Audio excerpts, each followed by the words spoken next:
नमस्कार दोस्तों, मैं पृथ्वीराज पृथ्वी पाठशाला के माध्यम से आज क्लास 7th ज्योग्राफी के चैप्टर 4 का शेष भाग पढ़ाऊंगा। उसके साथ साथ इस चैप्टर के सॉल्यूशन को भी हम लोग देखेंगे। तो चलिए शुरू करते हैं।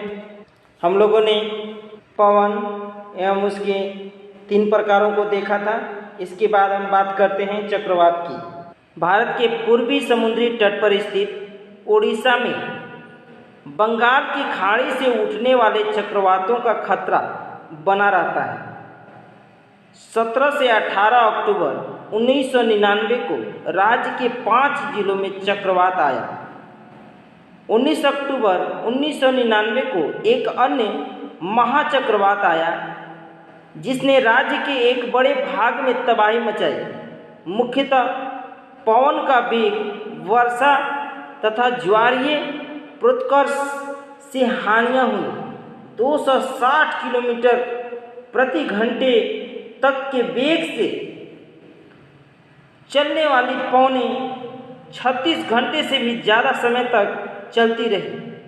तीव्र वेग वाली इस पवन ने पेड़ों को उखाड़ दिया और कच्चे घरों को नष्ट कर दिया।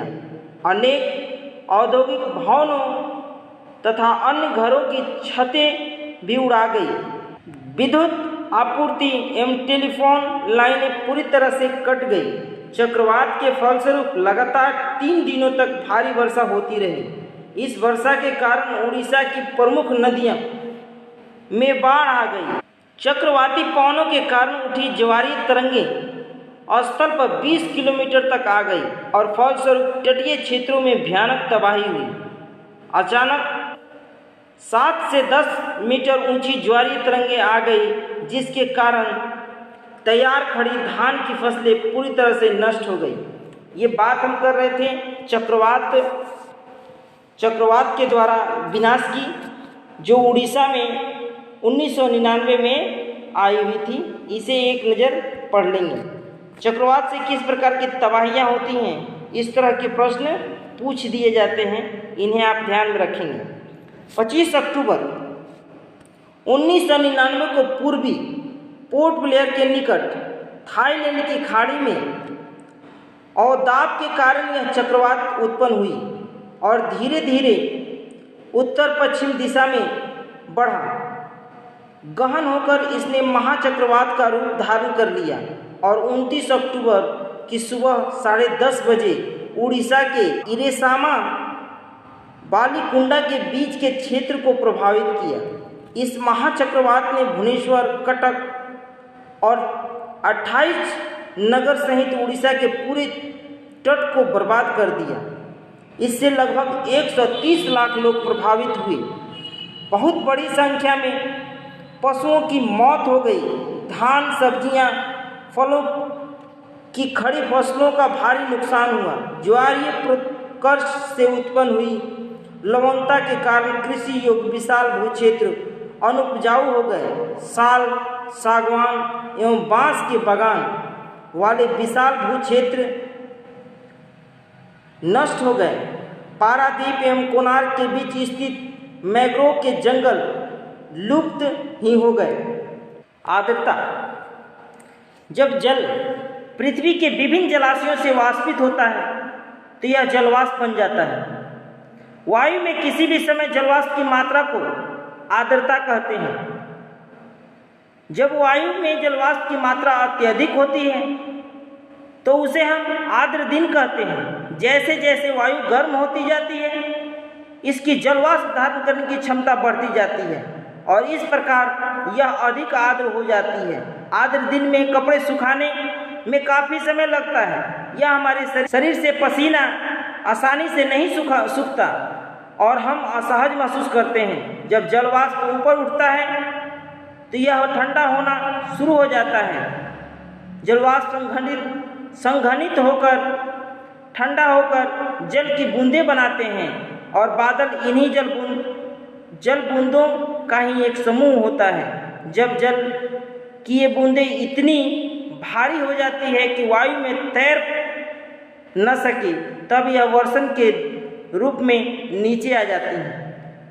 आकाश में उड़ते हुए जेट हवाई जहाज अपने पीछे सफ़ेद पथ चिन्ह छोड़ते हैं।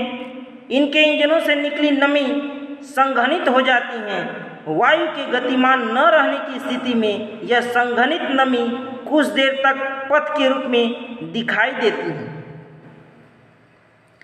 पृथ्वी पर जल के रूप में गिरने वाला वर्षण वर्षा कहलाता है।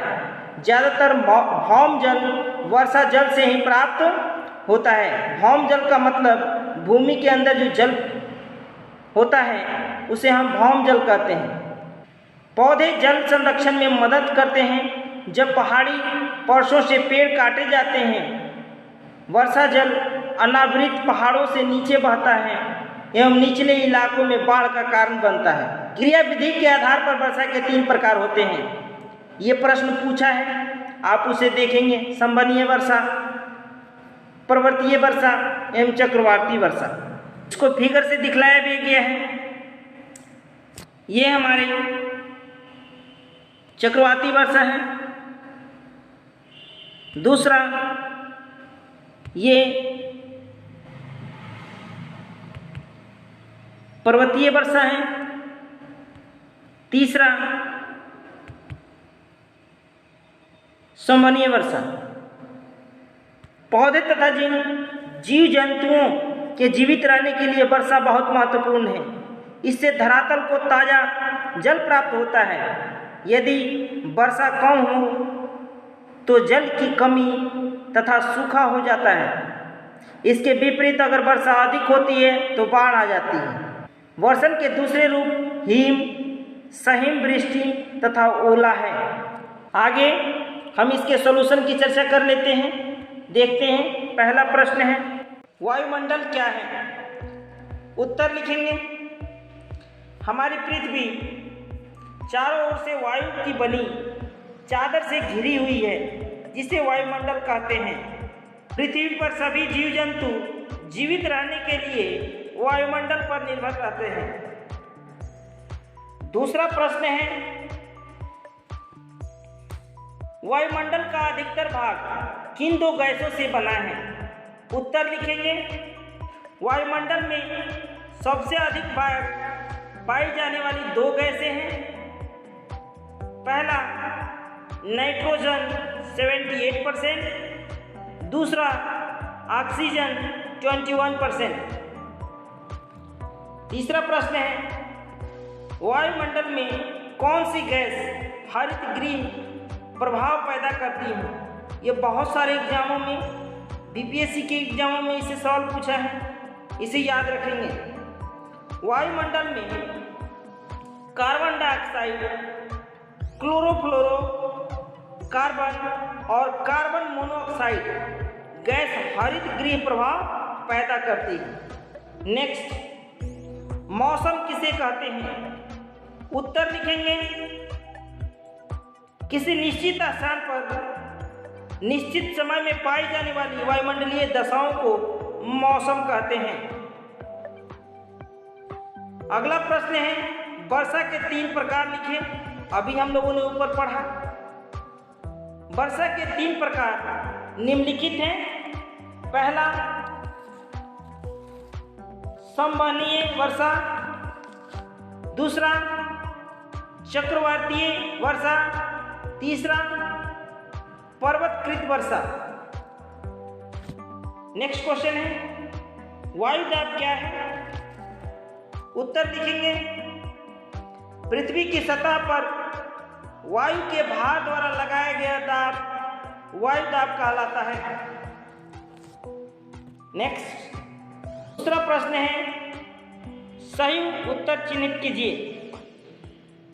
पहला सवाल है निम्नलिखित में से कौन सी गैस हमें सूर्य के हार्मफुल किरणों से बचाती है। उत्तर लिखेंगे, ओजोन की परत। वायुमंडल की सबसे महत्वपूर्ण परत है क्षोभमंडल। तीसरा सवाल है वायुमंडल की निम्न परतों में कौन सी बादल विहीन है। बादल विहीन का मतलब बादल वहां नहीं पाया जाता। समताप मंडल।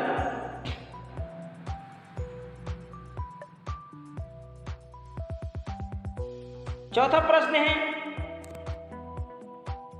वायुमंडल की परतों में जब हम ऊपर जाते हैं तब वायु दाब क्या होता है, घटता है, बढ़ता है, समान रहता है? तो हमारा उत्तर होगा घटता है। इसी कारण से पहाड़ी स्थानों पे दाल नहीं पक पाता।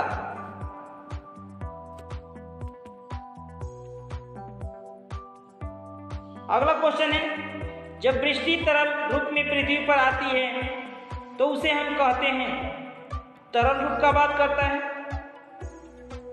तो हमारा आंसर होगा वर्षा। अगर ठोस रूप की बात करता तो हिम हो जाता, याद रखेंगे।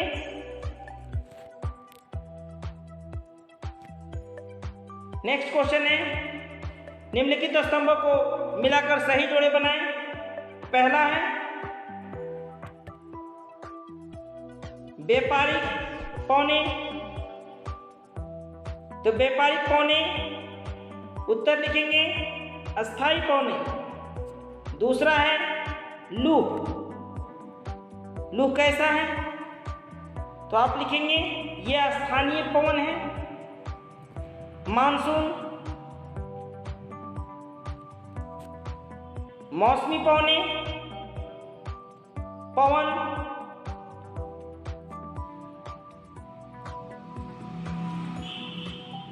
पवन की क्षैतिज गति। नेक्स्ट क्वेश्चन है, कारण बताएं। पहला क्वेश्चन है, आर्द्र दिन में गीले कपड़े सुखाने में अधिक समय लेते हैं। उत्तर लिखेंगे वर्षा ऋतु में ही अक्सर दिन आर्द्र होते हैं और आर्द्र दिनों में हवा में जलवाष्प की मात्रा या नमी की मात्रा अधिक होती है और यह हवा में मौजूद जलवाष्प की मात्रा गीले कपड़े को जल्दी सूखने नहीं देती हैं। दूसरा क्वेश्चन है, भूमध्य रेखा से ध्रुवों की ओर जाने पर आर्द्रपन की मात्रा घटती जाती है। उत्तर लिखेंगे भूमध्य रेखा पर वर्ष भर सूर्य की किरणें सीधी पड़ती हैं, लेकिन जैसे जैसे भूमध्य रेखा से उत्तर या दक्षिण ध्रुव की ओर जाते हैं तो सूर्य की किरणें तिरछी पड़ने लगती है। यही कारण है कि भूमध्य रेखा से ध्रुवों की ओर आने पर आर्द्रपन की मात्रा घटती जाती है। इस प्रकार से दोस्तों इस चैप्टर के शेष एवं सॉल्यूशन को हम लोगों ने आज देखा। आपको अच्छा लगे तो लाइक, सब्सक्राइब एवं अपने दोस्तों में शेयर जरूर करें। चैप्टर 5 को देखेंगे। तो इसी के साथ दोस्तों कल मिलते हैं। नमस्कार, जय हिंद।